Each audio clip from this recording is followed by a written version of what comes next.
सच्चिदानंद सदगुरु साईनाथ महाराज की जय। ओम साई राम। मित्रों, आज का ब्लॉग आप सभी लोगों के लिए विशेष लाभकारी और कल्याणकारी है, क्योंकि आज के ब्लॉग में हम आप लोगों को बता रहे हैं साईं सच्चरित्र पढ़ने की चमत्कारिक विधि।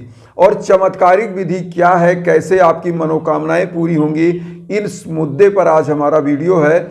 और चूंकि बहुत सारे ऐसे साईं भक्त हैं जो साईं सच्चरित्र इन प्रकारेण तो पढ़ लेते हैं, लेकिन मनोकामनाएं पूरी नहीं होती हैं।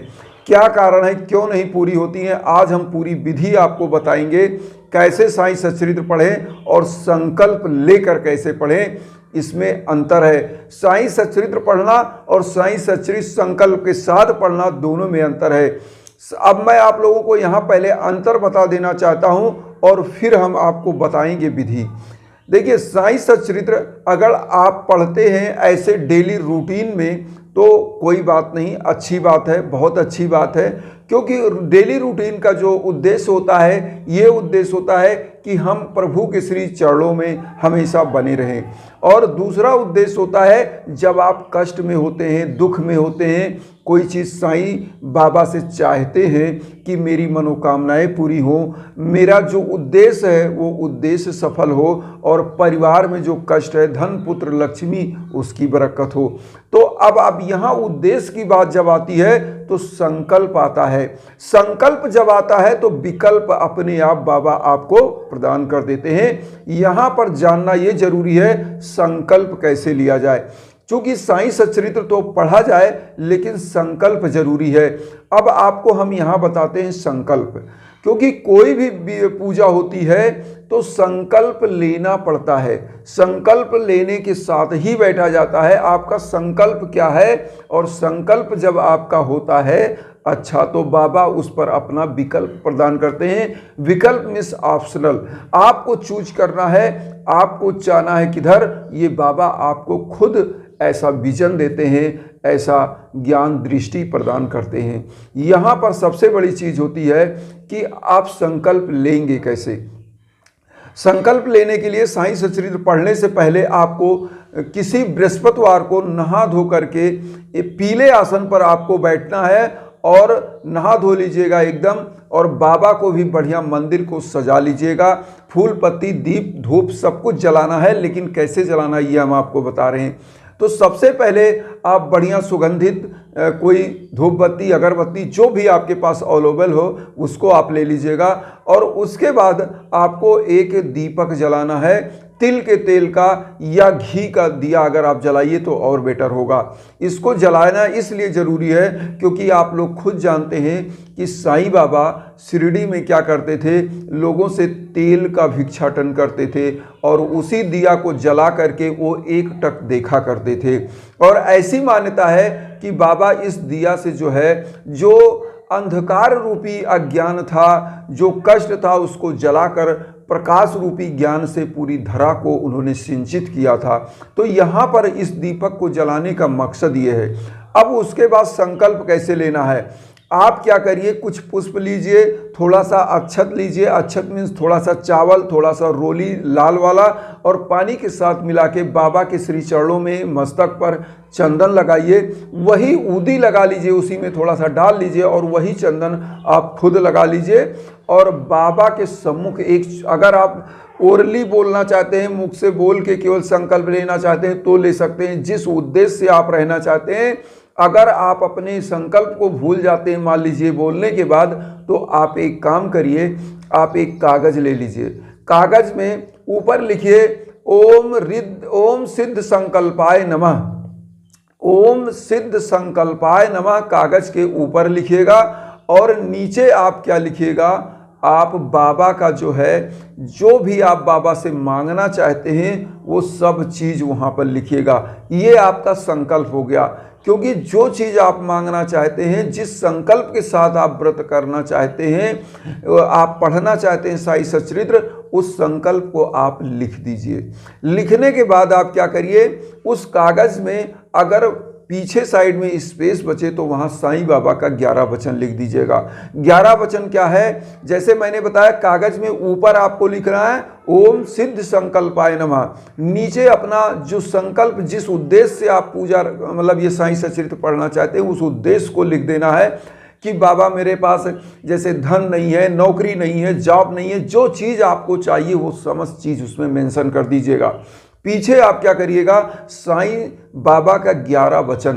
11 वचन क्या है, बहुत ही दिव्य वचन है, मैं आपको भी बता दे रहा हूँ जल्दी से। आप इसको भी, आपको किताबों में भी मिल जाएगा, नहीं तो इसको भी नोट कर सकते हैं। जो शिरडी में आएगा आपत दूर भगाएगा, चढ़े समाधि की सीढ़ी पर, पैर तले दुख की पीढ़ी पर, त्याग शरीर चला जाऊंगा, भक्त हेतु दौड़ा आऊंगा, मन में रखना दृढ़ विश्वास, करे समाधि पूरी आस, मुझे सदा जीवित ही जानो, अनुभव करो सत्य पहचानो, मेरी शरण आ खाली जाए, हो तो कोई मुझे बताए, जैसा भाव रहा जिस जन का वैसा रूप हुआ मेरे मन का, भार तुम्हारा मुझ पर होगा, वचन न मेरा झूठा होगा, असहायता लो भरपूर, जो मांगा हुआ नहीं है दूर, मुझमें लीन वचन मन काया, उसका ऋण ना कभी चुकाया, धन्य धन्य हुआ भक्त अनंत मेरी शरण तलेन।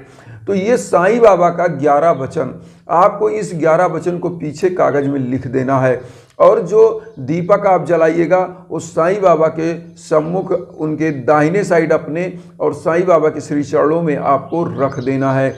रखने के बाद अब आपको करना क्या है, इस दीपक को आप पूरे घर में दिखा दीजिएगा। ऐसी मान्यता है कि जहाँ तक दीपक की ये लौ जाएगी वहाँ से निगेटिव ऊर्जा, अज्ञान रूपी जो बाधा है आपके घर में, जो अज्ञात है, जिसको आप नहीं समझ पा रहे हैं, वो समस्त बाधाएं छट जाएंगी।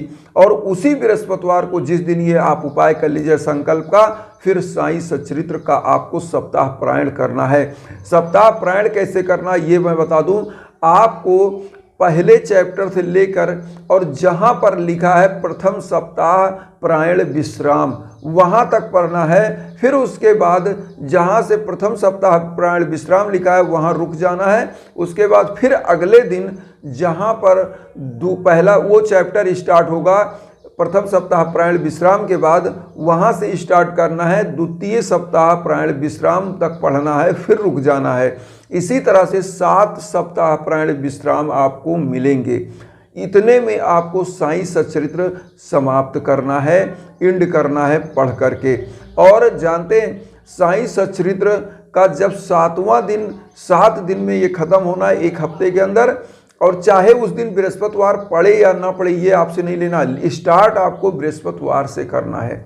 अब 7वें दिन जब आपका साईं सच्चरित्र समाप्त होगा, और चूंकि यहाँ पर एक चीज़ और हम आपको बता दें, साईं सच्चरित्र तो सभी पढ़ते हैं, लेकिन साईं बाबा का जो साईं सच्चरित्र है वो बाबा का एक प्रकार से जो किया गया लीलाएं हैं उन्हीं का वर्णन है। तो उन लीलाओं के द्वारा बाबा ने एक उपदेश दिया था समाज को। जो चीज़ें, जैसे मान लीजिए साईं सच्चरित्र में आया कि बाबा किसी के यहाँ भिखारी के रूप में पहुँच गए थे, कहीं अन्न दान कोई नहीं किया, कहीं बाबा कुत्ते के रूप में पहुँच गए थे। तो यहाँ कहने का मकसद है, जो चैप्टर जिस दिन आप पढ़ रहे हैं, अगर उस प्रकार की घटनाएं आपके साथ हो रही हैं तो समझ लीजिए कि बाबा कुछ ऐसा कर रहे हैं, उसको आप रिलेट करिए, को रिलेट करिए उस चैप्टर के साथ। और अगर कोई भी पशु पक्षी आपके पास आता है, आप कुछ खा रहे हैं, वो पूछ हिला रहा है कि मुझे भी चाहिए, तो उसकी भावना को समझकर उसका कद्र करके आप उसको भी दीजिए। कोई गरीब आता है उसको भी आप दान करिए। यहाँ पर बाबा प्रसन्न होते हैं, क्योंकि साईं सच्चरित्र का जो शिक्षा है, जब आप साईं सच्चरित्र तन मन से पढ़ते हो और आस्था के साथ पढ़ते हो, तो बाबा ऐसी चमत्कार, ऐसी घटनाएं आपके साथ करने लगते हैं। और फिर आपका ट्रायल होता है। आप ये मत सोचिए जिस प्रकार से आप पढ़ रहे हो, बाबा हो सकता है आपका परीक्षा लें। ऐसे लोग हो सकता है मिल जाए, गरीब मिल जाए, जो वंचित हो, जो आपसे बोले कि मुझे भोजन चाहिए, और यहाँ आप क्या कर रहे हैं, साईं सच्चरित्र पढ़ रहे हैं।